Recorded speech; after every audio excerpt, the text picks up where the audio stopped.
Tuesday night crit in Richardson, Texas. The B race, Cat 3 and 4, here in the miserably hot days of August in Texas.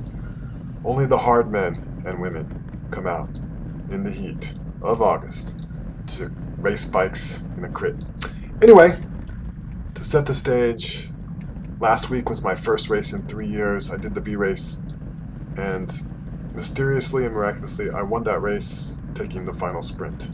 So this is week number 2 of racing for me in 2022. Little bit bigger field this time. I don't have the exact numbers. Last time was 18. I want to say it might be like 25 today. And, I get the feeling the field is stronger today. And one thing about doing these videos is I know the future. So it is stronger. And that'll be interesting for us to watch. Now, I will tell you, there's not some exciting finish at the end of this video. I had a mechanical and I DNF. But we can talk about that. What tactics were displayed in the race up to that point, and what might be interesting for us to think about in terms of the tactics of this race. So this is a very wide open course. We're looking south right now as we look at these riders, and the wind is coming from the southeast, so it's coming over our left shoulder. It's a cross headwind here, which is different than normal. It's usually much more south than we experienced today. This wind from the southeast, you saw everyone riding to the right. So we see the first attack from Torchy's Matrix, Richardson Bike Mart team. And boom, off the front. I forget his name. Ryan told me his name, but I've forgotten. Anyway, I don't know much about him, but I've heard that he's done very well in some pretty big Cat 3 crits this year, like at the regional level. So he's putting, he's doing a little flyer here. On the very first lap, testing out the legs, seeing how people are going to react. Our wind is now coming from over our right shoulders, in our face, with a cross headwind. And you can see why I'm over to the left a little bit. And there's plenty of room for me to get shelter here.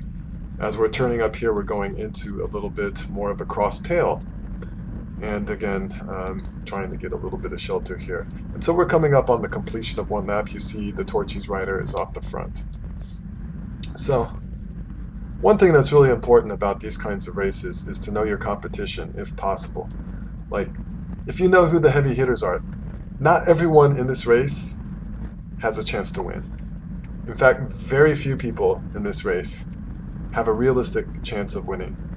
It's kind of like watching F1, if you are into motorsports, the highest level of racing cars. Any given week, it's extremely unlikely that one out of, there's 15 cars basically out of the 20 that have no chance of winning. So anyway, if you know what 5 cars have a chance of winning, that really increases your odds of reading the race much better and knowing what to do. So it's a fact that some of these guys are going to want to get in a breakaway, especially these strong ones that are good breakaway guys. So one thing I know about John, he's the guy that I luckily bested last week, is that he's going to want to get in a breakaway. And if I see him here in the video, I'll point him out. He's probably ahead of me right now since I don't really have great position. I'm here behind the legendary Clint. Clint is wearing the Pop A jersey that was designed by a fellow rider. So the Pop A group ride is not a racing team. He's a solo rider, and FTP rider, very strong. Does a lot of epic rides, but we'll just... Oh, look at the guy with the t-shirt. Gray shirt there, Trinity. I think the story is, he said he forgot his jersey, and he asked if he could just ride with his bibs on and was told no, so he put on a t-shirt. So, okay, Torchy's racer is back. So let's reset. Let's reset the group. So I don't think he put in an all-out effort. I think he just kind of wanted to see if he could get out there, someone get up with him. Maybe he could start a breakaway that could take effect. But if not, he's perfectly willing to go back into the field. And also a little bird told me he was saving his energy for the A race. So, well, little grain of salt there. So now we have my former teammate Gary on pack, because I used to be on pack up until this year. I'm now on Cheney window and door cycling team. And there's Gary going off the front, And Pack has 3 riders, I believe, in this race. And we have a Cadence rider. I believe this is Juan on front. So Cadence has at least 3 riders, I believe, in this race. I unfortunately have no teammates in this race. So, you gotta be in the right mindset. If you're really gonna do something in this race, you gotta be ready to explode and go right at the moment's notice where you need to go. See, there goes John, right there. Boom, big attack on the right side. He gutters the group by going on the right. There's no draft if he's on the right. If people are going to the left, there is a draft. So I don't instantly react here. I'm going to let some other people do the work here. I need to accelerate to catch onto this line. Get on the back of the line, especially as we're going into this cross headwind. I don't want to be all by myself doing all the work to catch on. So I've ended up doing a little bit more work than the guys who are directly in line chasing by having to accelerate and to cover this gap. I'm now settling into the back here on the right, trying to catch a little bit of a draft. So this is a hugely important moment here in the race. Big attack, put in a lot of power, gapped everyone so no one can get directly on his wheel. John did. Now he's off the front. So we see him turning the corner left there. And let's see what happens next, because, you know, someone's gonna react, right? It's not that far off the front. We see the rider in the green. The green jersey is UNT, University of North Texas, so I assume that he's on the Collegiate University of North Texas team. We see another strong rider here in the United kit. He's on the front. You can barely see him there. The white kind of purple, white and purple. I'll point him out in just a second. He'll be playing a bigger role in the narrative in just a short bit. Here I'm on the wheel of Jorge. So we have John out in front by himself, UNT on the front. He just turned his head around to say, hey, I'm pulling here. Who else is going to pull? Is anyone coming up on my left? Nobody's coming up. And here we are in the headwind. So do you want to make an attack in the headwind, the crosswind, the crosstail? These are all decisions that a rider has to make. So we're going pretty hard here. Let's see. Watts hitting over 400 in the group here. Me getting on the right side to get into a little bit of a draft. And I believe UNT just took off there. So UNT is gone. Chasing after the group here. So, chasing after John, rather. So this is important. I don't know the UNT rider at all, but the fact that he's doing a solo bridging attempt suggests he's probably strong. And he looks fit and he looks young. He is young. So that's another important thing here. You got to think about what wheels you're on. If someone else goes and tries to chase, this would be nice to be on that wheel so you don't have to catch up to someone if you yourself decide that you need to bridge up. So what am I doing here? Surfing wheels and just waiting. Just in that mental mode of waiting, which was not actually a good mode to be in if you want to be a player in the race. You've got to be proactive. These are critical moments. You can't have all the fastest riders off the front in their own group and expect that you're going to be in the placements. It's just not going to happen. When the fastest riders go, it's very rare that everyone who's left behind that is not as fast are going to work together and be able to chase down 3 or 4 really fast, strong, fit riders. In the distance, you can barely see the 2 riders. They're grouped. They're together now. They're working together. And so, 2 guys riding together going all out versus us if we're not riding together.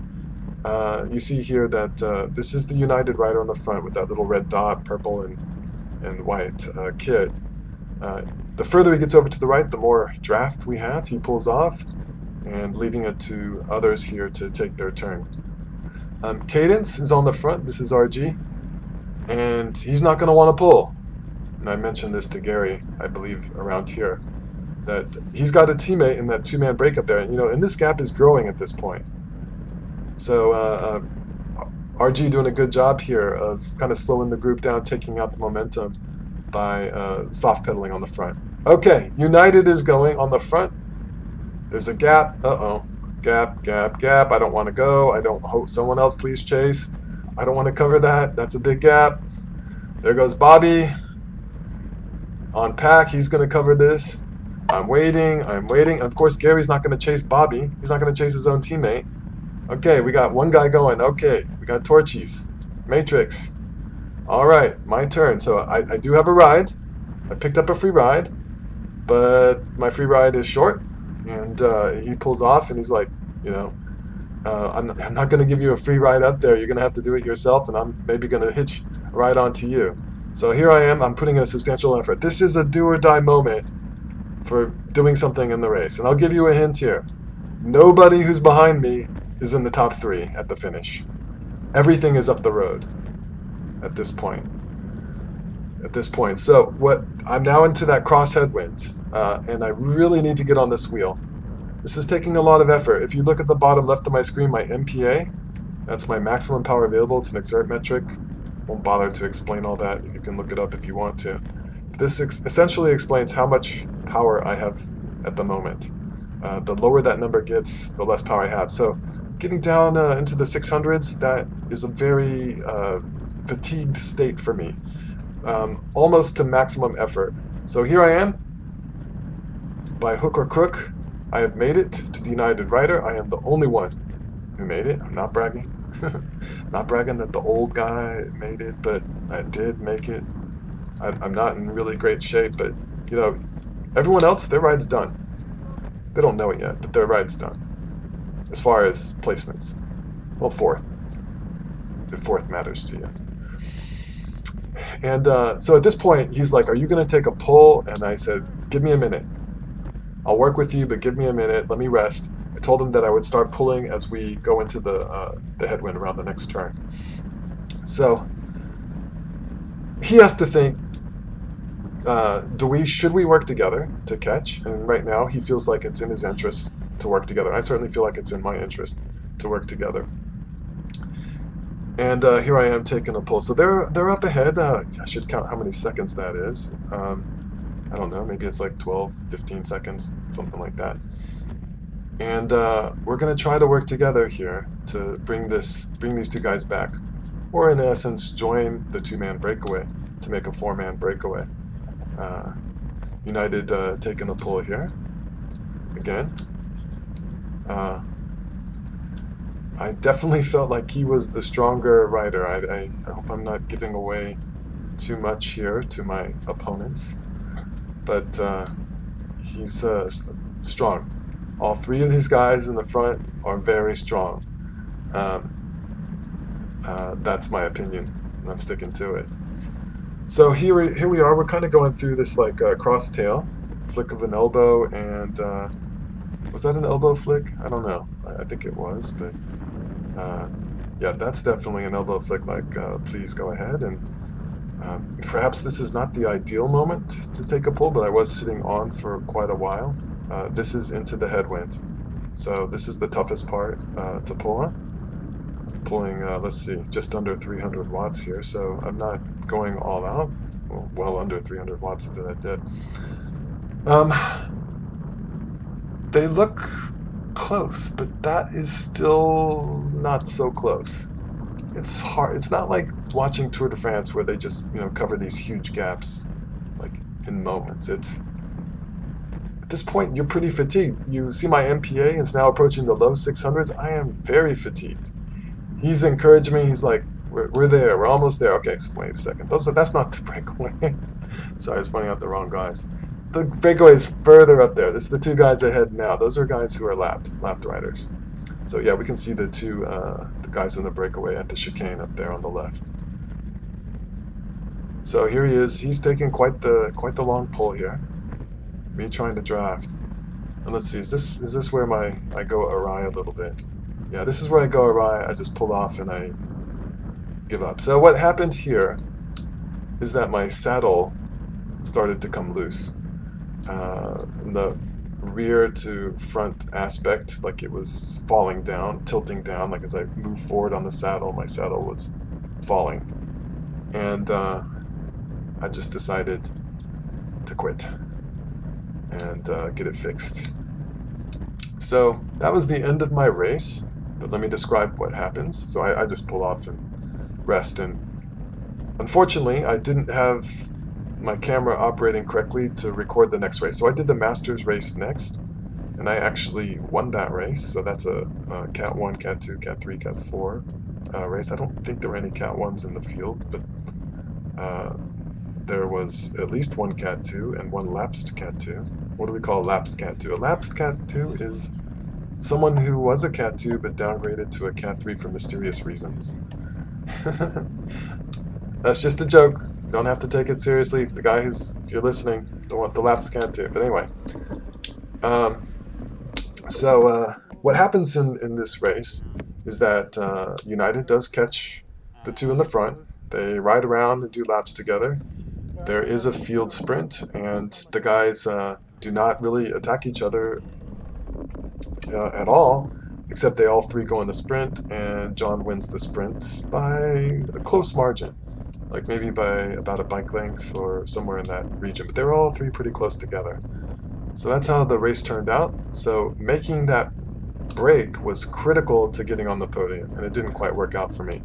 I was, to be fair, I think the saddle thing was a good excuse for me. That was a good effort. It was a good workout to do that. So it was an interesting race. I wish the Masters race was awesome. I won it, surprisingly, didn't expect to. And I wish I had video of that, but I guess it will only have to live in my mind. Legendary in my mind. Anyway, wish you guys well. Thanks for listening. See you later.